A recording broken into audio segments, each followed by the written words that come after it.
because we are getting word that the US Senate and the Trump administration have now reached a deal on the coronavirus response bill. This is according to White House aide Eric Ueland, and it is being quoted by the Reuters news agency, which is why we are seeing now a significant turnaround when it comes to the US futures picture. Remember, as we started off this hour, we were eyeing potentially the fact that the US market would be down some 200 points or so. That was at least the implied open for the Dow Jones Industrial Average. We've now seen that turn around and pop up to a gain of about 76 points on the back of this news coming out as well, that the US Senate Majority Leader Mitch McConnell also confirming that the White House and Democrats are reaching a bipartisan COVID-19 stimulus plan, of course, to fight the impact of the coronavirus pandemic on the United States economy. If we've got US dollar index as well there, let's give you a look and see if we are getting any movement on that front as well, because the futures picture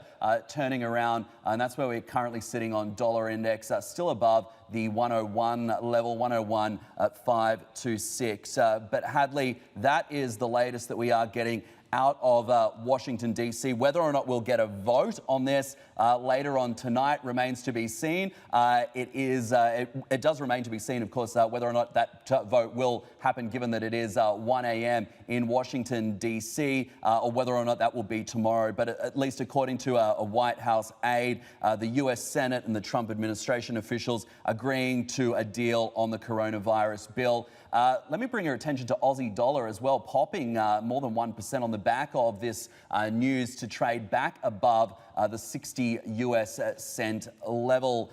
I'm wondering, guys, if we've got Asian markets there as well, just to give you a look at what's happening there on that front. Of course, a strong performance for the Asian markets, and we continue to see a similar picture right across these markets on the back of this news.